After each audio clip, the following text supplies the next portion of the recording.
enchanted forest. Every night, Kat dreamed of the same place. It was a forest unlike any in the kingdoms. The butterflies glowed with soft blues, pinks, and golden light, drifting lazily through the air like living stars. Every step she took across the emerald grass caused tiny lavender flowers to bloom beneath her feet, sparkling as if the earth itself welcomed her. Fireflies floated through the dark sky in every color imaginable, painting the night with gentle light. It was always peaceful, always beautiful, always waiting. Kat laughed as she ran through the glowing meadow until she reached the largest flower she had ever seen. It towered over her like a castle. Its petals shimmered with every color of dawn. She leaned forward and breathed in its sweet scent. It smelled like warm sugar and fresh honey. Unable to resist, she plucked one silky petal and tasted it. It melted in her mouth like sweet cotton candy. Then she heard the familiar voice. "Welcome back, little Kat." The spirit of the forest glided gracefully across the meadow. She was breathtaking. Long crimson hair flowed behind her, glowing softly like sunset through autumn leaves. Emerald eyes shimmered with warmth, and flowers bloomed wherever her bare feet touched the earth. "Miss Phoenix," Kat squealed, running into her embrace. "I've missed you so much." Miss Phoenix smiled. "And I have missed you. This garden missed you as well, little Kat.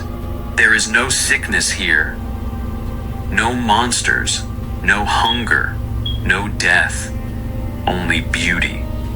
Only peace." Just then, two more children appeared within the meadow, Kristoff and Leah. "You made it," Kat shouted happily. The trees surrounding them began singing a beautiful melody that seemed to calm every fear in their hearts. Miss Phoenix smiled at children. "You are dreaming now, but when you awaken, you must return to me," Leah frowned. "My mama says the forest behind our village is cursed. She says it steals children." Miss Phoenix gently laughed. "Of course she does. Adults fear what they cannot understand. They are no longer welcome here. That is why they travel through the eastern forest instead. They cannot follow where you are going." Kristoff lowered his head. "I don't want them to. My father only drinks. My mother never stops crying. No one yells here. No one hurts anyone." Miss Phoenix knelt beside him. "No." "They never will," Kat smiled. "I wish my mama could come. She's the greatest adventurer in the whole kingdom." Miss Phoenix's smile faltered for only a heartbeat. Then it returned. "Wake now, my children. Tomorrow night, come find me." The singing trees slowly faded. Kat opened her eyes, yet somehow, the melody still echoed inside her mind. Morning sunlight poured through the cottage window. Kat leapt from her bed and ran into her mother's room. "Mother!" Her mother blinked awake just in time to catch the little girl flying into her arms. "My goodness," she laughed. "You greet me like you've been gone for years." Kat hugged her tightly. "I missed you." Her mother kissed the top of her head. "I've been right here the whole time." Together they shared warm, sweet bread fresh from the oven and cups of chilled orange juice made from the little orange grove behind their cottage. "Mother, can I go play with Kristoff and Leah?" "Of course. But stay where the neighbors can see you. And don't wander toward the western woods." "Yes, ma'am." Her mother stood upon a chair, grabbing an imaginary sword. In today's story, the mighty warrior Odessa marched into battle. She swung the invisible blade through the kitchen. Giants feared her. Monsters fled before her. The people loved her because she always protected those who couldn't protect themselves. Cat laughed, drawing an imaginary sword of her own. "One day I'll be just like Odessa." "I know you will," her mother kissed her forehead. "My brave little adventurer." Cat skipped happily toward the village gardens. Kristoff was already waiting. He wore a fresh black eye. Cat noticed it immediately, but remembered what her mother always said: never ask someone about a wound unless they wish to tell you. Instead, she bowed dramatically. "Greetings, Sir Kristoff." He returned the bow. "Princess Cat." Leah soon came running toward them. "I can't play long. Mother says I've got chores. And she says girls shouldn't spend every day following a boy around." She giggled. "But tonight, we get to see Miss Phoenix." Kristoff smiled for the first time all day. "I don't ever want to leave the forest." Cat frowned. "I do. I wish my mama could come with us." The other children looked at her in surprise. "Why?" Cat grinned. "Because every adventure is better with your favorite person." The children spent the afternoon pretending to battle monsters until sunset called them home. That evening, Cat's mother tucked her into bed. She sprinkled shimmering green powder into the lantern, filling the room with soft emerald light. Then she told the greatest story yet. A story about brave warriors, courage, hope, adventure.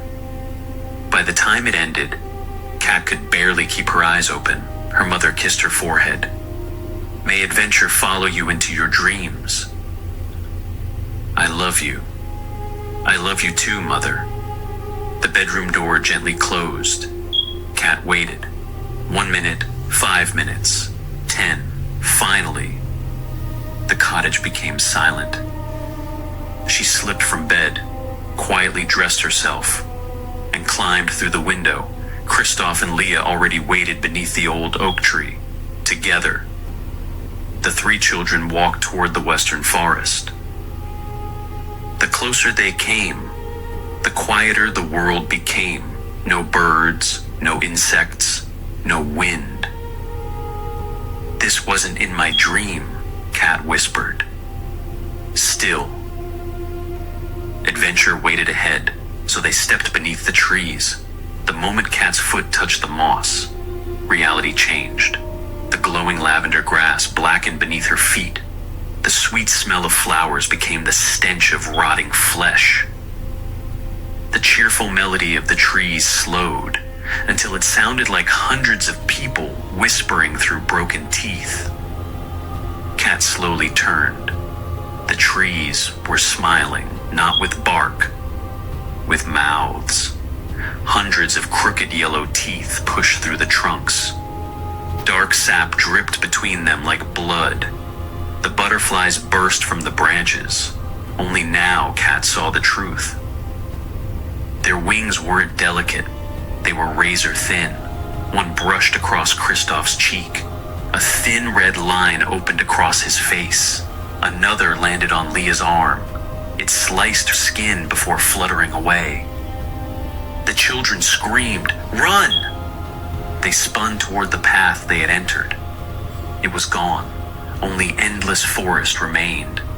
The giant flower from Cat's dreams began walking toward them. Its beautiful pink petals peeled backward like fingers. Beneath them, rows of enormous teeth. Strings of thick saliva stretched from its jaws. Roots ripped themselves from the earth with every step. Everything around them was alive. The trees watched. The flowers breathed. Even the grass crawled beneath their feet. Then, everything became silent. A woman stepped between the trees. Only, she wasn't beautiful anymore. Her glowing red hair hung in wet strands soaked with blood. Pieces of decayed flesh clung to her face. One side of her jaw had rotted away, revealing rows of needle-like teeth. The soft green light in her eyes had become two hollow pits burning with sickly emerald fire. She smiled. "My sweet children, you finally found your way home." Kat's voice trembled. "You're not Miss Phoenix." The creature laughed. "Oh, I am." She lifted one glowing butterfly onto her finger. It folded its wings, its tiny body transformed into a child's skull. "I simply showed you the face you wished to see." She looked at Kristoff. "You wanted love." She turned toward Leah. "You wanted freedom." Finally, she knelt before Kat. "And you only wanted an adventure." Behind her, the smiling trees opened even wider. Tiny voices echoed from inside them. "Mama, Dad, please." Kat felt every hair on her body stand. Children, hundreds of them, still crying, still trapped. Miss Phoenix smiled. "The forest never steals children. They always walk to me willingly." Kat looked down. The glowing lavender beneath her feet wasn't grass. It was a field of tiny human bones. She screamed. The entire forest answered. Every tree, every flower, every butterfly, every smiling mouth. They laughed together. The sound shook leaves from the branches, miles away. Kat's mother suddenly bolted upright in bed. Her heart pounded. She ran to Kat's room. The bed was empty. The bedroom window stood open. Outside, the western forest stood perfectly still. Except for three tiny voices, singing the same beautiful lullaby drifting through the night. The villagers searched for the children for weeks. They found no footprints, no torn clothing, no bodies. Only three glowing flowers blooming at the edge of the forest. No one dared pick them, because every spring, three more flowers bloom. And if someone leans close enough to smell their sweet petals, they can still hear children whisper, "Come play with us," deep within the enchanted forest. A beautiful woman with glowing red hair smiles, waiting for the next child to dream.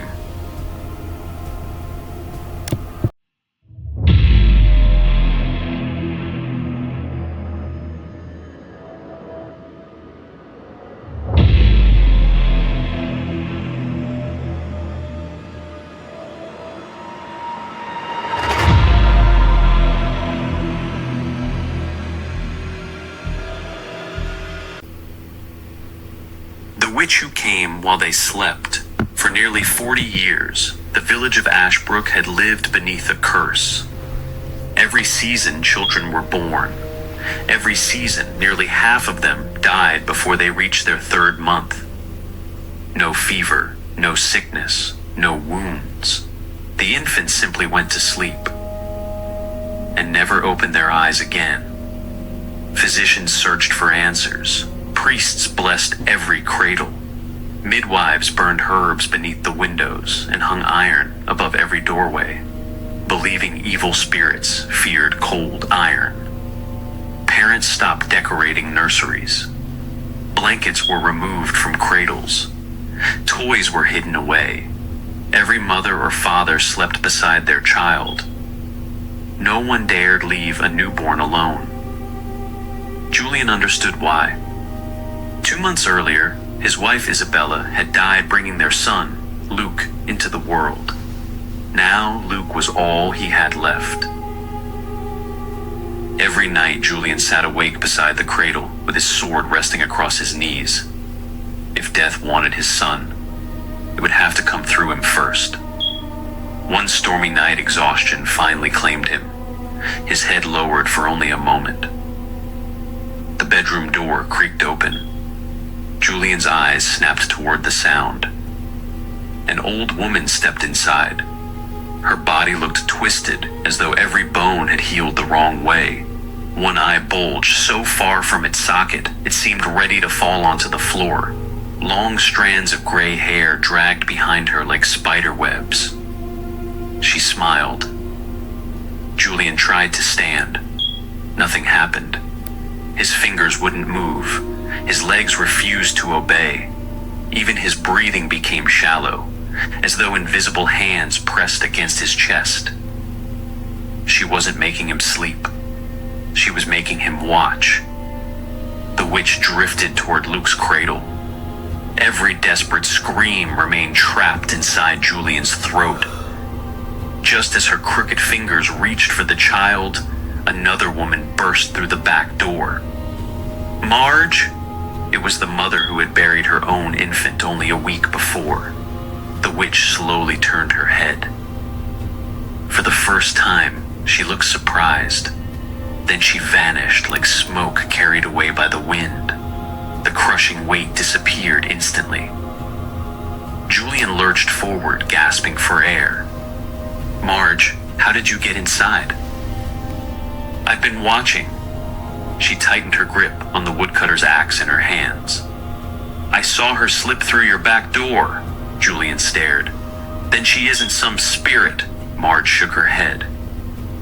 No, she's flesh, and flesh can bleed. The next morning the church bell rang until every villager gathered in the square. Some demanded torches, others sharpened spears. The oldest hunters swore they could follow any trail. Julian listened to every voice before finally raising his own. Think. If she wished to stay hidden, why let herself be seen? Silence spread across the crowd. What if she wants us to leave? What if the hunt is only meant to pull us away from our children? The villagers looked at one another. He was right, so they divided their strength. Half would search the forests, half would remain behind to guard every newborn. Julian never left Luke's side. The hours crawled by. No messenger returned. No hunting horn sounded.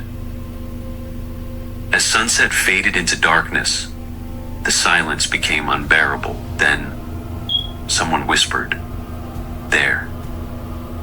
A lone figure stood beyond the wheat fields. The witch. Only this time, she wasn't walking. She hovered inches above the earth. Then she vanished. The men barely had time to blink before she appeared among them. Swords slashed wildly. Axes swung. Every blade passed through her as though she were made of smoke. She laughed. The sound echoed across the fields like dozens of voices speaking at once. Julian forced himself to breathe. Stop swinging, the men froze. She cannot hurt us like this. He watched her carefully. And we cannot hurt her. Her smile faded. Interesting. Julian stepped between the witch and the cradles. I think you become flesh only when you choose to touch something. Her remaining eye narrowed. Then, she reached toward Luke. Her fingers lengthened. Rotten yellow nails grew like twisting thorns. The instant they became solid, Julian swung. Steel met bone. 3 fingers fell into the grass. The witch screamed. Real blood splashed across the ground. There, Julian shouted. When she reaches, strike. The villagers attacked together. Every time she tried to seize another child, another wound opened. Her blood soaked the earth. Her body flickered violently, unable to become smoke again. She shrieked with rage. You think you've won? Julian roared and drove his sword through her chest. She collapsed. One final swing. Her head rolled across the grass. Silence. The villagers erupted in celebration. Parents embraced their children. Julian lifted the severed head high into the air. The curse is over. Then, the witch opened her eyes. She smiled. Oh, poor Julian. His celebration froze. You truly believed this was happening? The village disappeared. The cheering stopped. The firelight vanished. Everything dissolved into darkness. Julian was back in the chair beside Luke's cradle, unable to move, unable to scream, unable to breathe. The witch stood exactly where she had been moments before. Her hand hovered over Luke. She leaned close enough for Julian to smell damp earth and rotting leaves on her breath. It was never your body I trapped. Only your mind. Her smile stretched impossibly wide. Then she laughed. The sound wasn't human. It echoed through the farmhouse like 1,000 cracking bones. It grew louder and louder until the wooden walls trembled, until the windows shattered, until blood trickled from Julian's ears. The last thing he heard before darkness swallowed him was Luke beginning to cry. And then silence.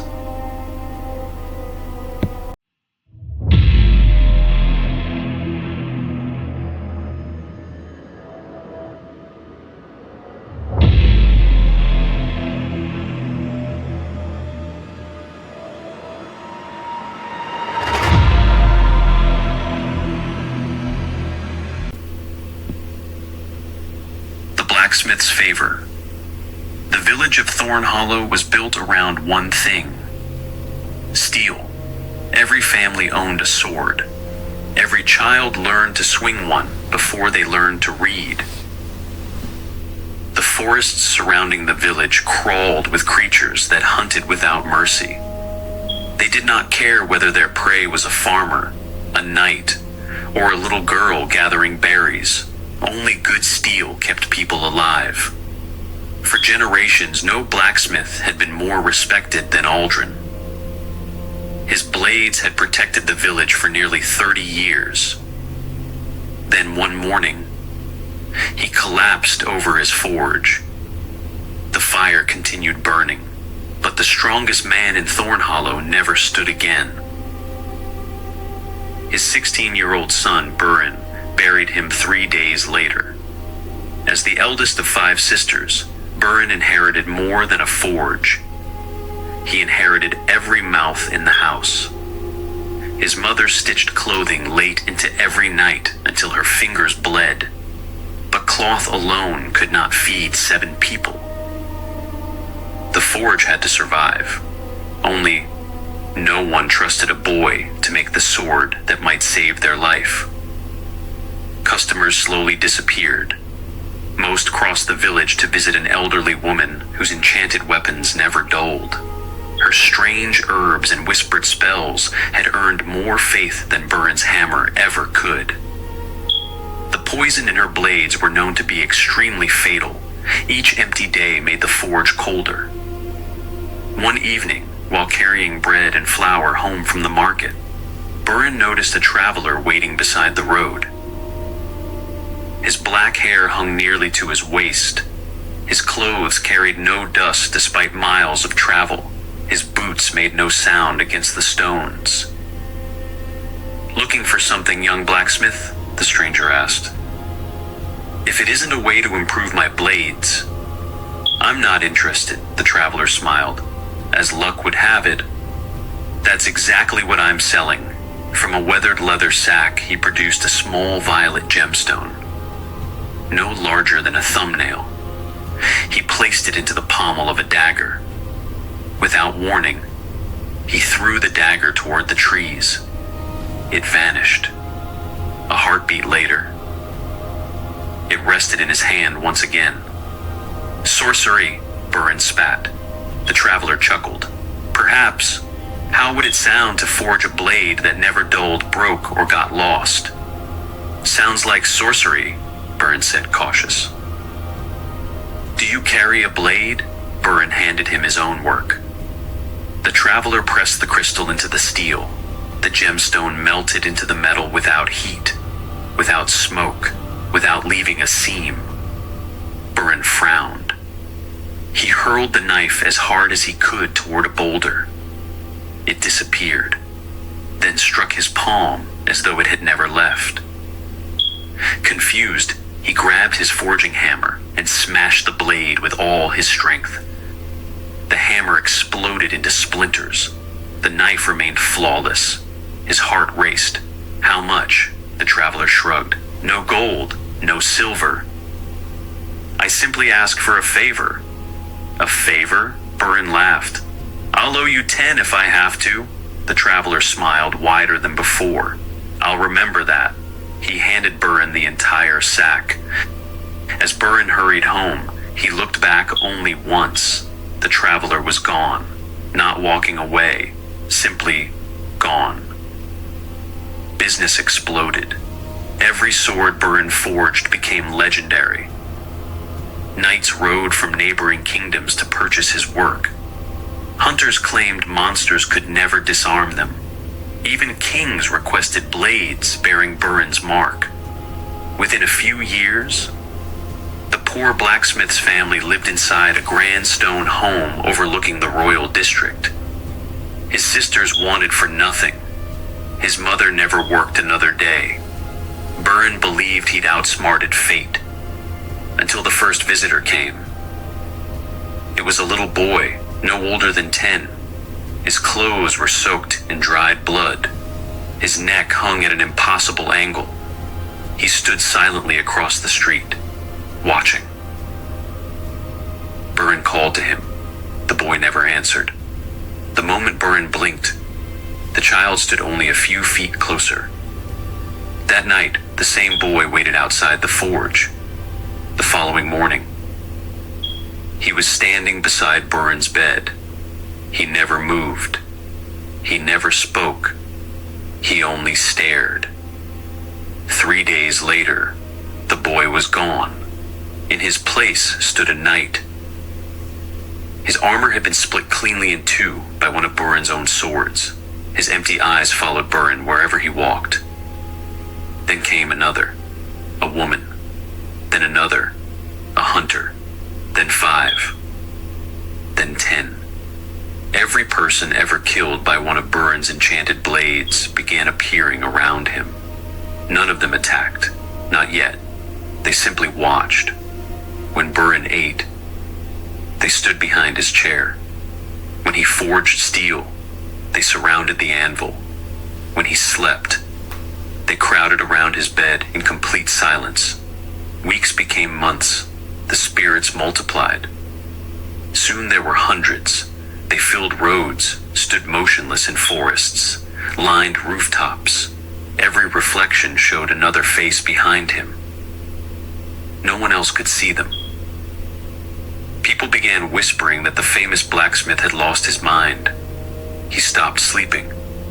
Every time he closed his eyes, he heard whispering, not words, hammer strikes, thousands of rhythmic hammer blows, as though an invisible forge worked day and night beneath the earth. One winter morning he finally understood.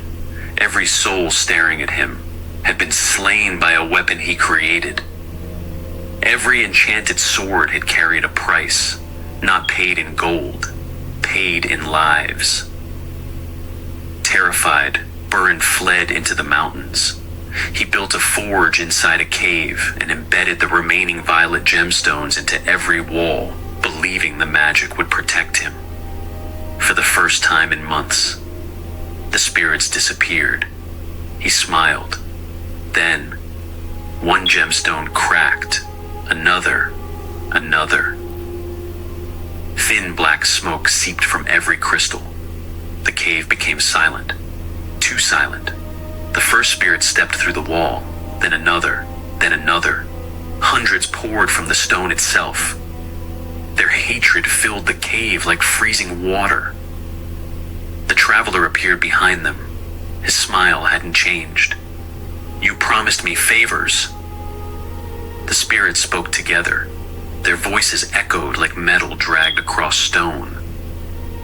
We are the favor. The ground split apart. A river of molten fire glowed beneath the cave. It looked less like a crack in the earth, and more like the mouth of an enormous forge. Burin fought desperately, His hammer shattered skulls. His sword cleaved ghosts that instantly reformed.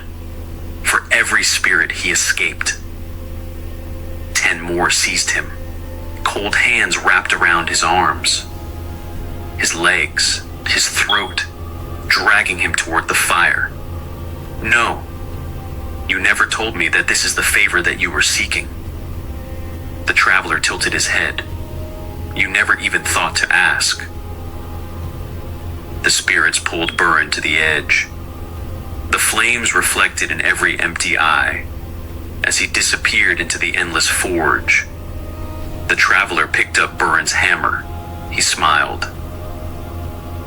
There will always be another blacksmith desperate enough to accept a favor. The forge roared. Then it fell silent.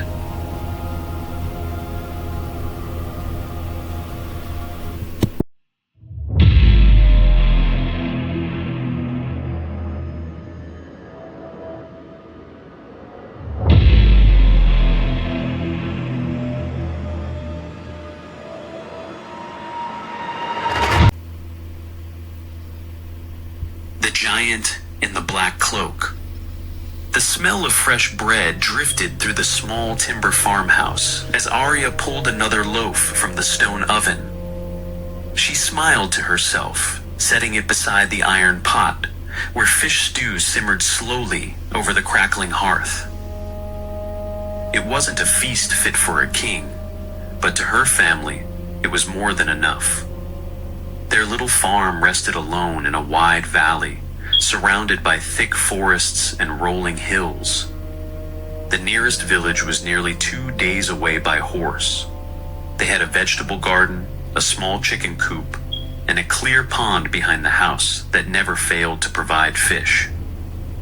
Her husband had left before sunrise on a hunting trip with 2 neighboring farmers. They wouldn't return until the weekend's end, hoping to bring back enough venison to smoke for the coming winter. Life was hard, but it was theirs. Arya brushed flour from her apron and looked through the kitchen window. Her heart warmed instantly. Her 3 children were locked in another imaginary battle. 8-year-old Jackson swung a wooden stick like a knight defending his kingdom. His younger brother charged beside him with fearless determination. Their 4-year-old sister Emma spread her arms wide and let out the fiercest dragon roar her tiny lungs could manage. The boys laughed as they lightly tapped her with their sticks. Emma collapsed dramatically into the grass. "I have been slain," she shouted. Arya couldn't help but laugh. Every day Emma insisted on being the mighty dragon. Every day she lost the battle. As she watched them play, her smile slowly faded. Standing only a few paces behind the children was a man. He was impossibly tall, far taller than any man she'd ever seen.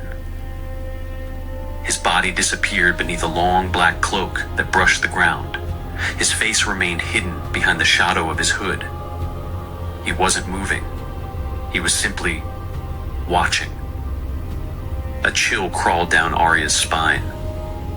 She threw open the front door. "Children!" she shouted. "Inside! Now!" Her voice carried a fear they had never heard before. The 3 children sprinted toward the farmhouse without asking a single question. Arya slammed the heavy oak door behind them and dropped the wooden bar into place. Emma buried herself against her mother's dress. Jackson looked up. "Mother, what's wrong?" "I saw a stranger outside. I want you guys to stay inside till I find out who he is and what he might want." Arya looked through the open doorway. The figure was gone. Only the wind stirred the tall grass. She forced a smile. "I must have mistaken a shadow. Go to your rooms for now, my loves." She reached beside the fireplace and picked up the short sword her husband always left behind whenever he traveled. It wasn't much, but it was better than empty hands. Taking a slow breath, she stepped outside. "If someone is there," she called into the fading light, "speak now, Night falls soon, and my husband and I will not open our door after dark." Silence. Even the birds had stopped singing. After several moments, she returned inside, bolted the door once more, and tried convincing herself she'd imagined it all. Perhaps it had only been a lonely traveler. Perhaps exhaustion had played tricks on her mind. She turned back toward the stew. "I'll feed the children early," she whispered. "We'll play a game, then everyone goes to bed." As she reached for the wooden bowls, she glanced out the kitchen window again. The figure was back. This time, he was running, full sprint, straight toward the house. Arya screamed and stumbled backward. Before she could reach the sword, the giant stopped inches from the window. His pale eyes locked onto hers. Then his lips stretched into a smile far too wide to belong to any sane man. His voice drifted through the wooden wall as calmly as if greeting an old friend. "Good evening, madam. I saw your husband leave with his hunting party. It seems you're all alone." Arya gripped the sword until her knuckles turned white. "You need to leave," he chuckled. "I've been traveling for many years. I've visited castles, markets, royal courts, and never have I seen a woman as beautiful as you. It's remarkable your little husband managed to hide you all the way out here. No neighbors, no guards, no one to hear you scream." His smile widened. "Open the door. I'd like a bowl of that stew, and when I've finished eating, you'll be coming with me. If you resist..." His eyes drifted toward the children's room. "I'll kill your sons.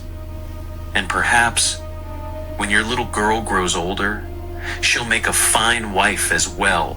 Rage flooded Arya's body. "You'll never touch my children." A new voice answered from behind her. "No, you won't." Arya turned. Jackson stood in the hallway. His small hands gripped a sword almost too large for him to lift. She had no idea where he'd found it. His frightened eyes were gone. Only determination remained.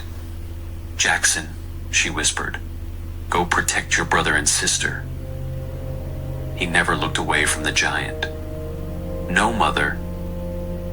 Father isn't here. I'm the man of the house." The giant burst into laughter. "You've got courage, little knight. Don't waste it. You heard what my mother said. You need to leave." "I'm coming in, child. You should protect your siblings till your father gets home. I'll be taking your mother. I don't plan to hurt her. This is just what's going to happen. If you enter half-breed, I will give my life to protect my mother." "Well, if you insist." He strolled over to the door calmly and kicked the oak door down easily. With a roar, Jackson charged. Everything happened in an instant. The giant stepped aside effortlessly. Using only the flat of his enormous blade, he struck the boy across the side of the head. Jackson collapsed without a sound. Blood spread across the wooden floor. "No!" Arya lunged forward. The giant caught her around the waist with one arm as though she weighed nothing. She kicked, bit, screamed. He simply threw her over his shoulder. "Be still. If you fight now, I'll finish what I started." Arya froze. Not for herself, for her son. The giant carried her into the darkness as the farmhouse disappeared behind them. The smell of fresh bread still lingered in the night air.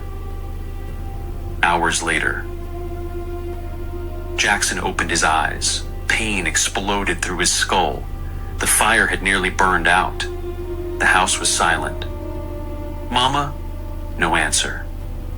Little Emma ran into the room and threw herself into his arms. "Is Mama back?" Jackson looked toward the open doorway, the empty road, the cold supper, the darkness beyond the fields. He pulled his younger brother and sister close. "No, but Dad will come home."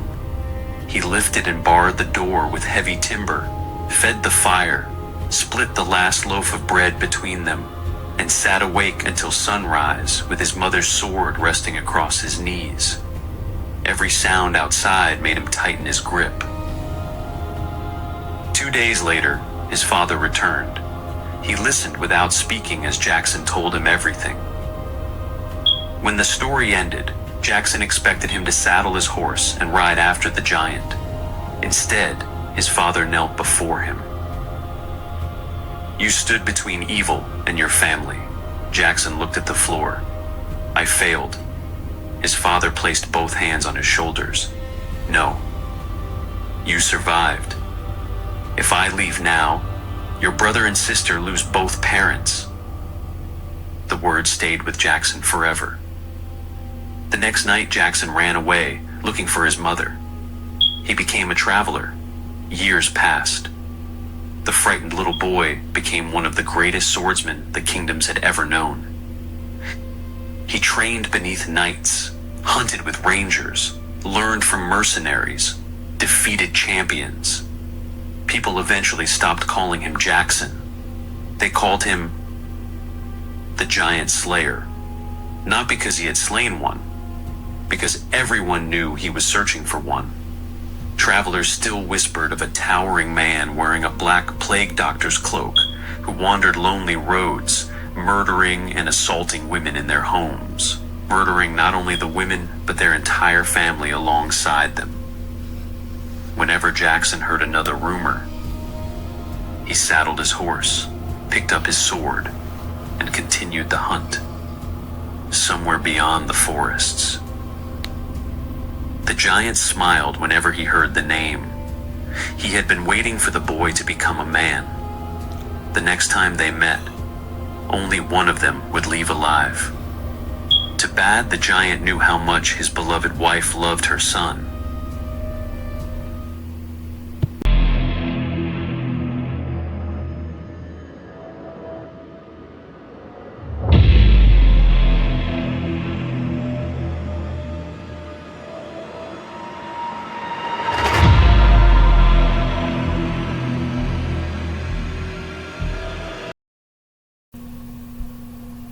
The royal chamber. For generations, every servant in Blackthorn Castle knew one rule: never remain in the west chamber after sunset. Most laughed at the old superstition. Those who didn't never spoke about why. Loriana was only 19. She spent her days scrubbing stone floors, polishing silver, washing linens, and preparing the chambers of the royal family. She never complained. She couldn't afford to.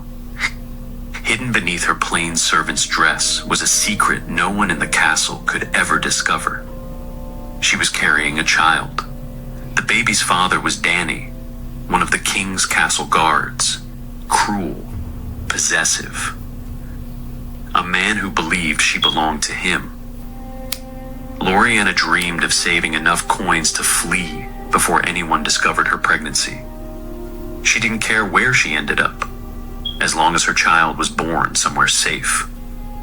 That afternoon, she was assigned to clean the abandoned West Chamber. The room had once belonged to a nobleman infamous for humiliating and tormenting every servant who entered his service. He had died decades earlier, yet no one ever chose to sleep there again. As Loriana finished making the great four-poster bed, the heavy curtains slammed shut. The room fell into darkness. She turned. No one. "A draft," she whispered. It was only a draft. Then, someone laughed. A man's laugh, soft, mocking. Right beside her ear, she searched every corner of the room. Wardrobes, under the bed, behind the tapestries. Nothing. Hands trembling, she threw the curtains open. Sunlight flooded the chamber. The laughter stopped. Shaken, she finished her work and reached for the door. It wouldn't move. She pulled harder, still nothing. Behind her, the curtain slammed shut again. The laughter returned, this time closer. She pounded desperately against the oak door. "Help!" The laughter grew louder, until the door burst open. Danny stood there, his hand already resting on the hilt of his sword. "Who was in here?" Loriana pointed into the darkness. "I don't know. I heard him laughing. He stormed through the room, searching every shadow." "Nothing." He spun toward her. "You expect me to believe spirits are flirting with you?" Before she could answer, his hand wrapped around her throat. "If another man is looking at you, I'll cut his eyes from his skull. I swear, I don't know." He slapped her hard enough to send her crashing against the wall. "You belong to me. If I hear another man's voice around you again, you'll pray death finds you first. Do you understand?" "Yes, Danny," she said reluctantly. He leaned close enough that she could smell stale ale on his breath. "You address me as master, not by my name. Do you understand?" Tears filled her eyes. "Yes," she hesitated. "Master." He smiled, then threw her into the hallway. She lay there for several moments, one hand over her stomach, protecting the child, not herself. She had made up her mind. She wasn't waiting another month. She was leaving. Soon.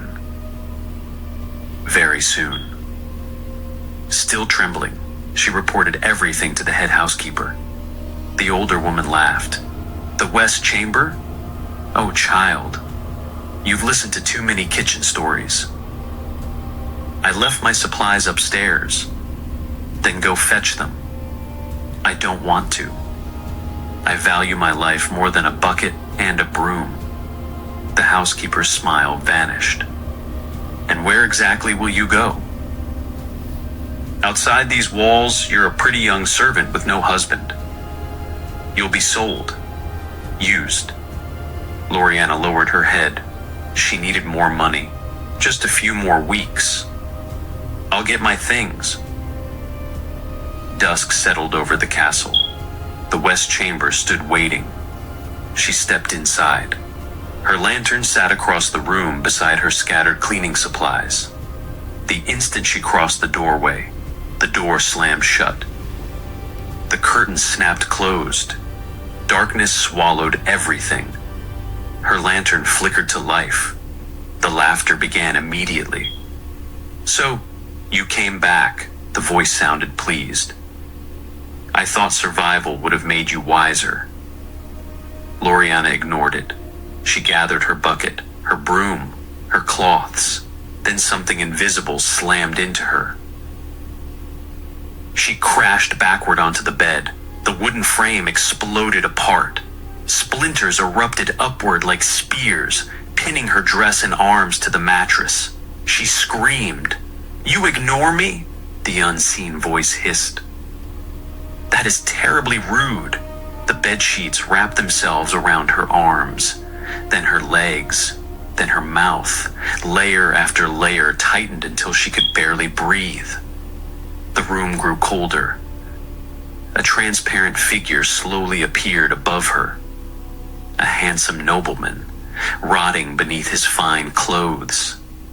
His smile split his face from ear to ear. "I have watched you for months. I know about the child. I know how badly you wish to live." He leaned close. "I have been offered another life. A second chance. But every bargain demands a sacrifice." His icy fingers rested gently on her stomach. "You and the little one." The shattered wood beneath her began pushing upward. Hundreds of splinters pierced through her dress into her skin. Blood soaked the white sheets. She tried screaming. The sheets muffled all the noises she attempted to create. Outside, the head housekeeper heard the muffled cries. Annoyed, she opened the chamber door. The smile vanished from her face. The bed floated several feet above the floor. Blood dripped steadily onto the stone. Loriana's body hung trapped within twisting bed sheets. The old nobleman's ghost stood over her. Their eyes met. For the first time, someone else saw him. The housekeeper screamed. "I'll get help!" She ran. The door slammed shut again. The ghost sighed. "I suppose I'll have to finish more quickly." A jagged splinter floated into the air. It hovered before Loriana's throat. "Be grateful. This death will buy my life." The splinter slashed across her neck. Blood spilled down the sheets. Moments later, castle guards crashed through the heavy oak door with axes. The ghost vanished into black smoke. The bed collapsed. The bindings loosened. Loriana survived. Barely. For weeks she lay confined to a small infirmary bed deep within the castle. The healers said she and the baby would recover. Everyone believed the nightmare had ended. After all, the spirit had never left the West Chamber. One rainy evening, a young nurse entered to replace Loriana's bandages. She froze. "Did someone move your chair?" Loriana frowned. "What chair?" "The rocking chair in the corner." Slowly rocked by itself, back and forth, back and forth. No wind. No open window, just movement.